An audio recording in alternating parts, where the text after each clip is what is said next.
Hey everyone, Josh at Prehired here, and today I've got Jaime in Columbia, South Carolina, fellow South Carolinian. I'm in Charleston, Columbia, and Jaime has just finished the program, and he's actually gotten multiple offers, and actually we just started this week at a company. But Jaime, before we dive into where the company you're at and why you're considering another offer and actually switching companies, tell us a little bit about your sales background in just a brief 30, 60 seconds. Yeah, for sure. So my sales background goes back to like a few internships I had in college, right? That revolved around sales and management. And then I also worked in corporate America in their sales department for 6 months. And then after that, I jumped ship and started my own business. So, I've been an entrepreneur now for the last 18 months or so. And then as my business matured, developed, right, no longer needed me, I felt that it would be a good time to go ahead and decide what my next option is going to be. Because, being an entrepreneur, right, you can make 10K in a month, you can make 2K in a month, you can lose 6K in a month, right? It really is really just all over the place. And, now that I'm older, have a family, I felt that I needed a bit more security. So I felt that a salary would be the way to go, especially if the business is, running on its own now. Yep, stability and consistency is human nature, man. We all want that. And but a transition for you in this point though is actually, I'll just get a remote job because hey, it's kind of like in between of running my own. You get rid of the risk of having to run a business and also do everything instead of just focusing on sales. You got to do everything else. But you just do sales and you do it from your home and in your PJs if it's a remote job. So that's the jobs you were looking for when you joined our program, and then you had several offers. So you went through the program, you got several offers, and you started actually with a company this week. But before, backing up, what was that job hunt process like? What was the sales funnel you used like? Like, what were you doing? What were your numbers? What was that like getting these remote jobs? Yeah, for sure. So I followed, the process you guys teach. And then from there, I did my email sequence. And I remember just having crazy numbers, right? I have like an 80% open rate, right? Like a 60% reply rate, a 40% meetings booked rate. Wait, pause right there. Let's walk through that. 80% open rates. If you've never sent emails for B2B sales before, that's unheard of. You don't get 80% open rates. Most people are getting between 25 and 35, maybe 40% open rates in sales, like when you're in B2B. So you're already double to triple the industry average for open rates. And then you said reply rates are around 60%. That means 6 out of 10 people, more than half the people you contacted wanted to engage in a relationship with you. They wanted to talk to you. They wanted to see, like, wait, who's this guy? And then 40% of them actually immediately were like, so a little less than half said, we want to meet with you immediately for an interview. Like, we want to interview for the sales job. And I'm sure that that interview ratio went up as time went on, because I know some people email back and forth before they invite you to the interview. So those are your numbers, insane numbers. And I just want to make a point about half the people, though, so that you actually requested it or wanted to interview with. And these are companies you made a list, your ideal company profiles, remote companies you wanted to work for. So you chose the companies you want to be interviewed for. Half of them said, we want to talk to you. Guys, I just have to point this out. Most of us are stuck in the early 2000s, applying to Monster, Craigslist, Indeed, and we're throwing out hundreds of resumes and getting 5 or 6 companies to contact us back, and the bottom barrel choices, companies that we're settling for that we're not really excited about, and so we're getting a 5% response rate maybe in the old traditional way.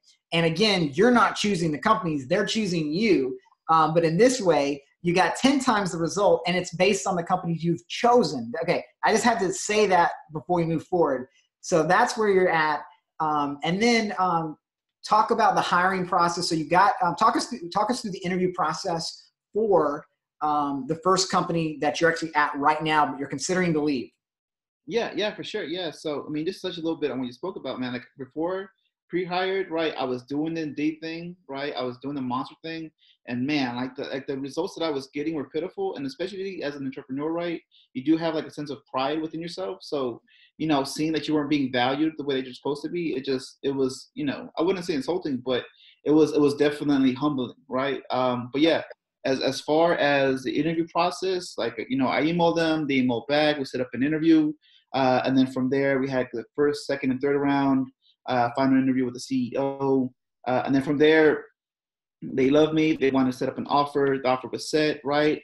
I had other offers on the table, and then from there, I negotiated, right? So we went back and forth a little bit. So what was they came in and made you an offer on Monday of last week? Is that right? So let's just back up. So Monday of last week, they made an offer for you. What was the offer?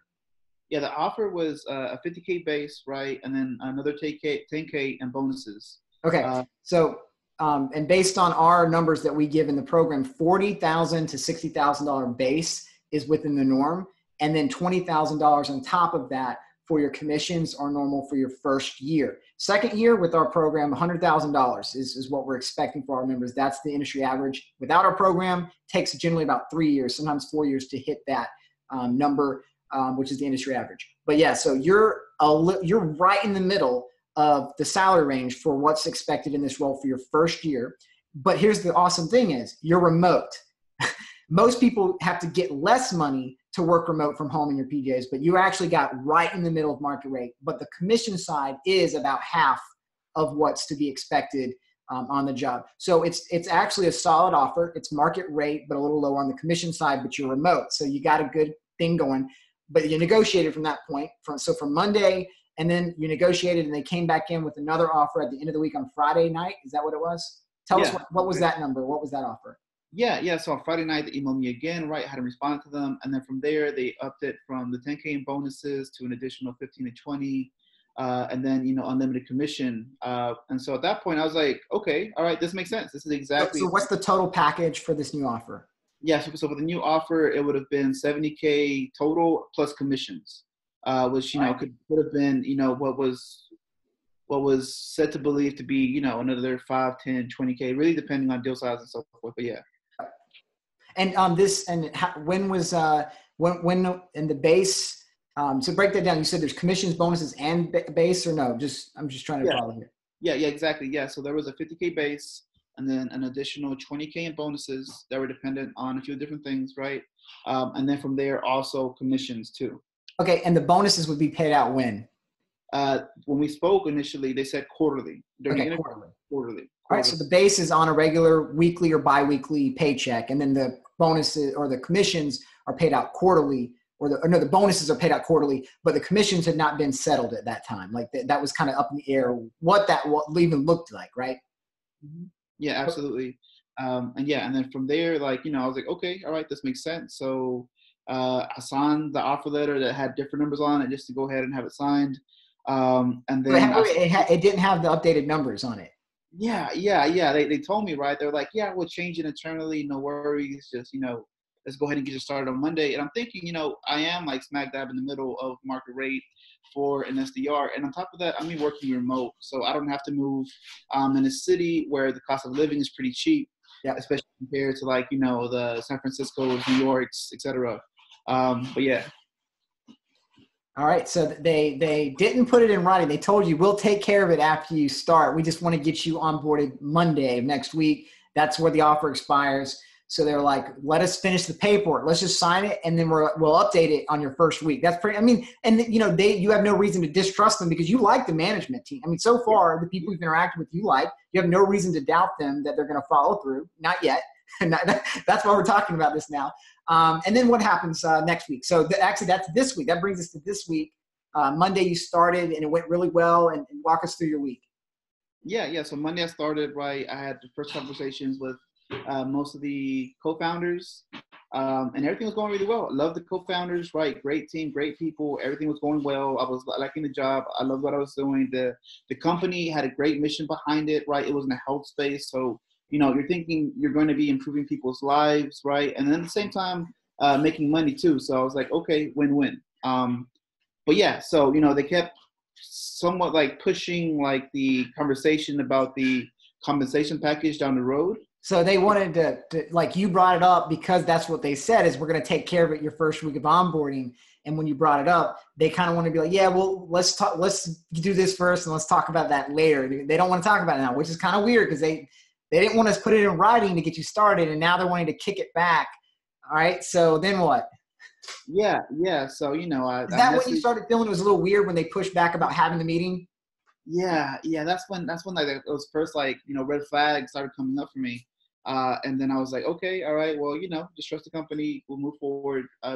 And then after like 2-3 days of not getting, numbers in front of me, I started pushing a bit more, right? And then they tell me, okay, on this day, we're going to have the meeting to discuss the numbers, discuss the bonuses, put those in stone, right? And And then that I'm was thinking today or yesterday? that was yesterday. Well, the day before Okay. yesterday when we had the meeting, and I was hoping to get those numbers yesterday, didn't happen, and then today. So at that point, that's when like all the red flags were just going off in my mind. But I was like, okay, I'm gonna keep doing my job, right? I'm getting paid to do this. I'm gonna keep onboarding. And then once the numbers came in, I mean, they were different than what we had discussed, right? The 20K bonuses, right, came down to setting X amount of meetings, right, average for the year. And then on top of that, the part that I felt was just wrong, right, was that I wasn't going to be getting commission at all.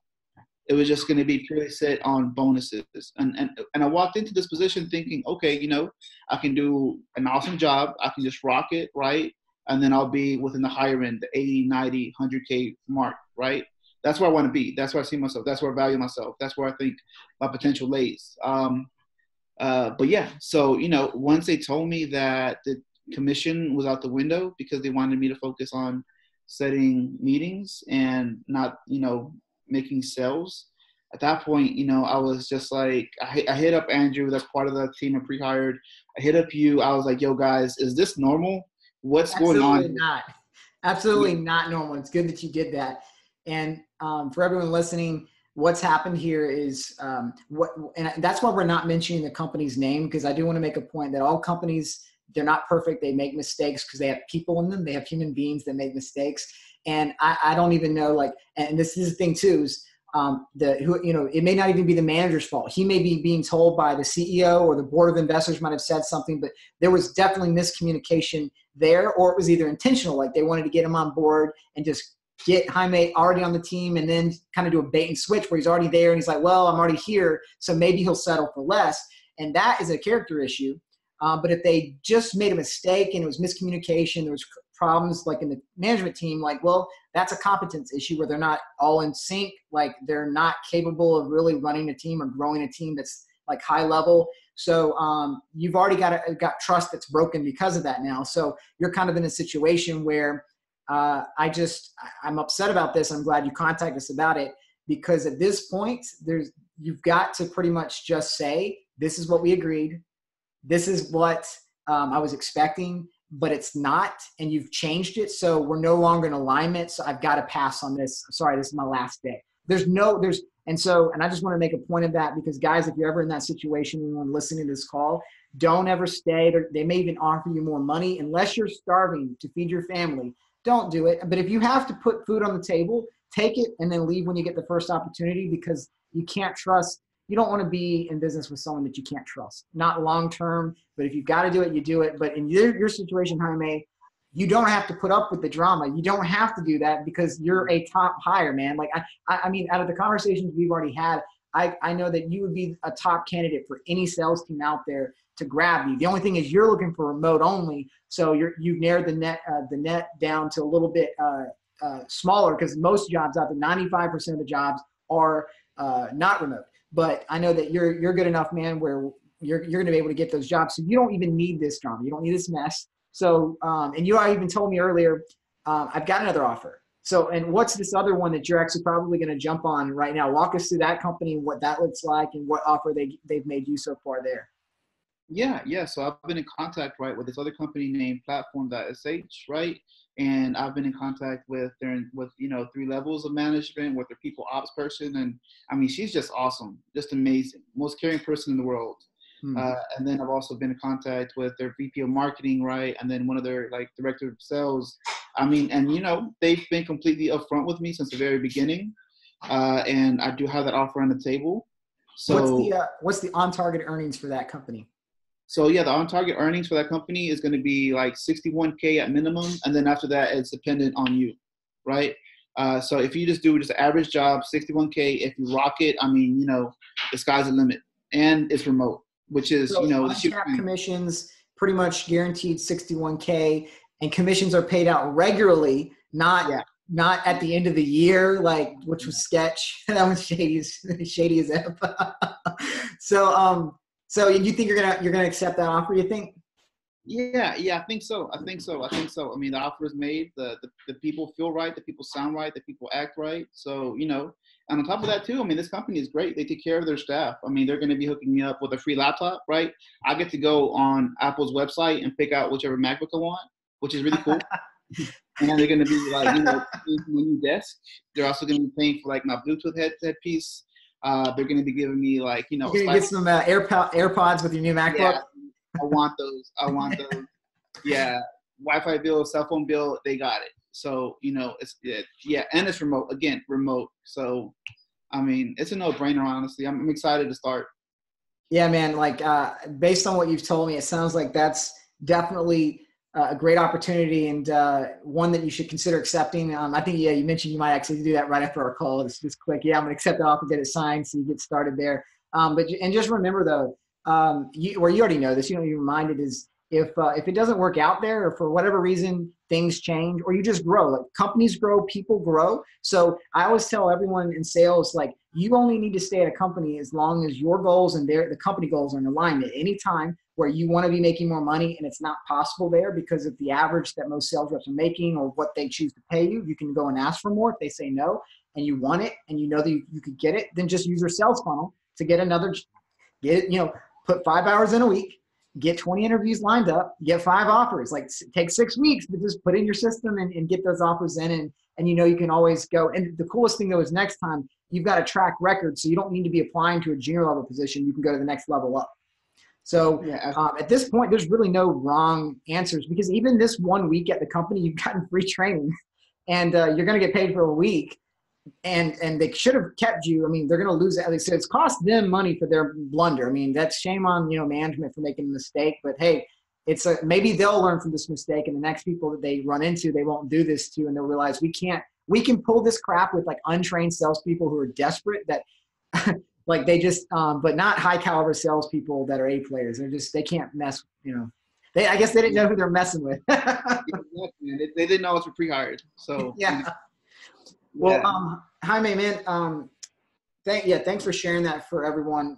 Because I know this call is going to help a lot of people, like, walk through, like, what should I do when I talk to companies and they make an offer and they change it. And so I know this has been helping a lot of people that are watching. The last thing I want to ask you before we end is we've got thousands upon thousands of people on our email list, and we have like up to around 2,000 applicants every month right now for pre-hired. And but there's so many people who get cold feet, or they're just not sure that they can do this. They're not, and sometimes they're not sure that we're even real. They actually, I've had people say that they think that, like, people like you on this interview are paid actors, which I was getting a kick out of that because anyways.